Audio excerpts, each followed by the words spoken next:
The day began with the familiar symphony of a summer festival. In the heart of Oakwood Park, the air buzzed with the cheerful chaos of families and friends. Music drifted from a distant stage, mixing with the sizzle of food stalls and the bright, high-pitched laughter of children weaving through the crowds. For 5-year-old Lily, it was a world of wonders. Her small hand was firmly clasped in her mother's as they navigated the throng, her eyes wide with the sights of colorful balloons, spinning rides, and performers on stilts. She pointed at a man making elaborate balloon animals, a vibrant pink poodle catching her eye. Her mother smiled, promising they would get one on their way out. Then, in an instant, the world shifted. A sudden surge in the crowd, a group of teenagers laughing and pushing past, caused her mother to stumble. For a fraction of a second, their hands separated. When Lily's mother regained her footing and turned, the space where Lily had been standing was empty. A wave of ice-cold panic washed over her. She called out Lily's name,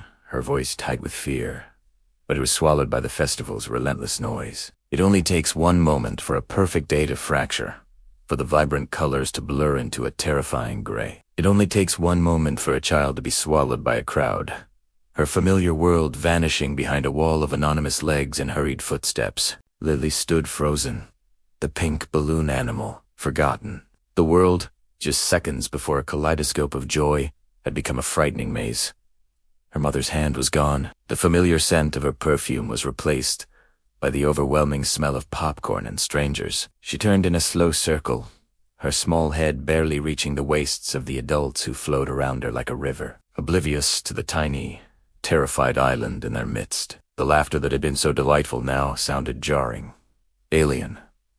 The music felt loud and menacing. Her bottom lip began to tremble, and a single, hot tear traced a path down her cheek. She was a small ship, lost in a vast, indifferent ocean. She tried to call out, but the sound caught in her throat, a tiny squeak drowned out by the world's clamor. To feel completely alone is a terror that even adults struggle to comprehend. For a child, it is an abyss. Each passing face was a stranger, each preoccupied glance a confirmation of her invisibility. Her world had shrunk to the size of her own fear. It was in this moment of rising despair that something warm and furry brushed against her leg. Lily flinched, pulling back, her heart hammering against her ribs. She looked down and saw a large golden retriever sitting patiently beside her. His fur was the color of honey, and his eyes were a deep, intelligent brown.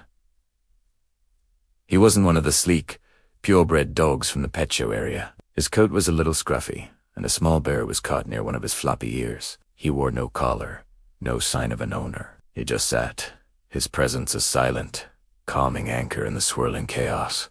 He didn't bark.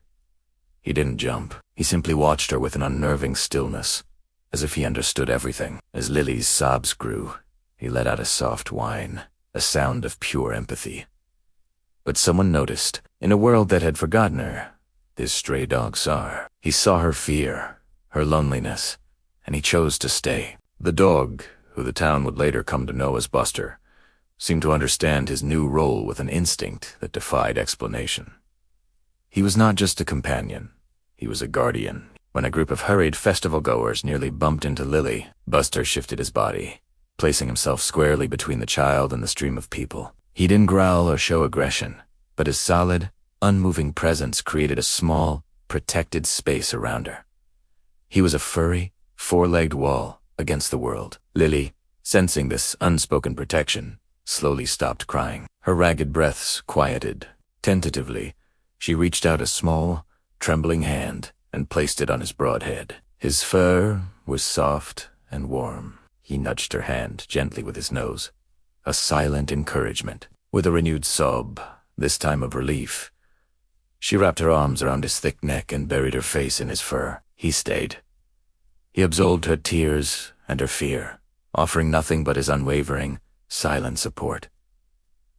He was no longer just a dog. He was her protector, her only friend in a world of strangers. For what felt like an eternity to Lily, they remained like that, a small, lost girl and her steadfast canine guardian. But Buster seemed to know that comfort wasn't enough. They needed help.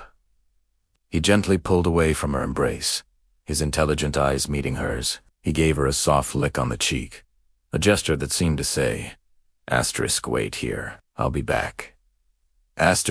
He then stood up, his body tensing with purpose. He scanned the crowd, his gaze moving past the children and families, searching for someone, for anyone, who looked like they could help. His eyes settled on a park ranger and a small group of adults gathered near a first aid tent. He looked back at Lily one last time, a silent promise in his gaze, and then he took off. He ran not with the frantic energy of a stray, but with the focused determination of a messenger.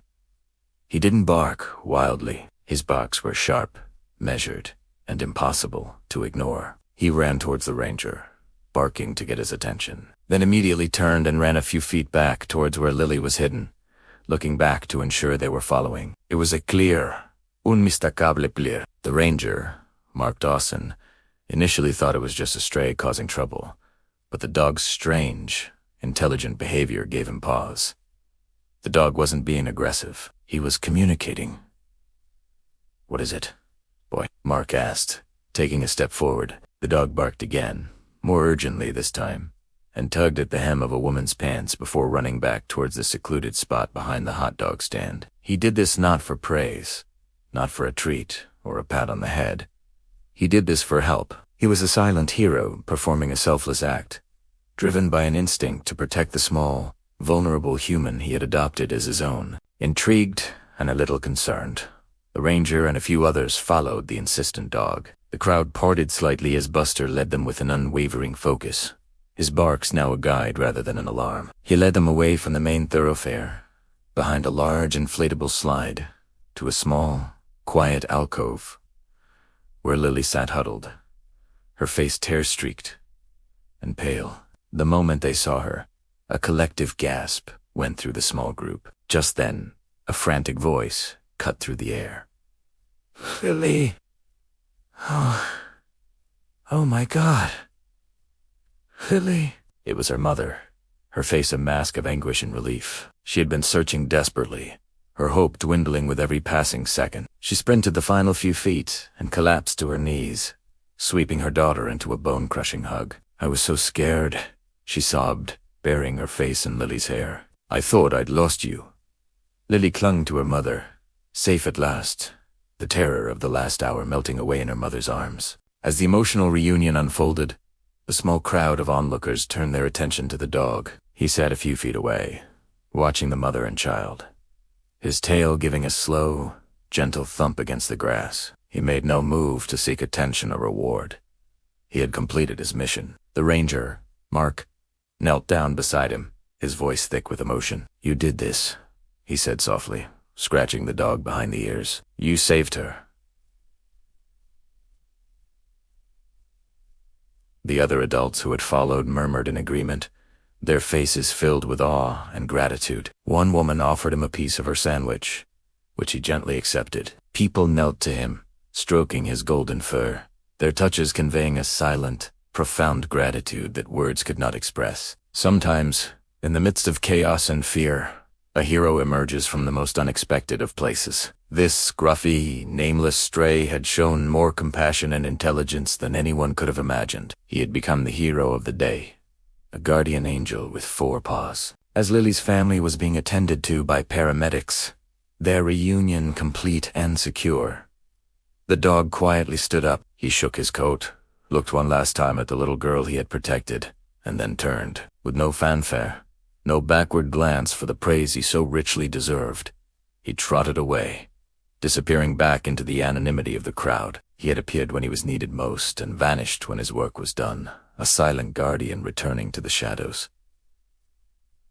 Heroes don't wear uniforms. They don't seek accolades or fame. They are defined by their actions in moments of crisis, by their selfless courage, and their profound compassion. Sometimes they have 4 legs,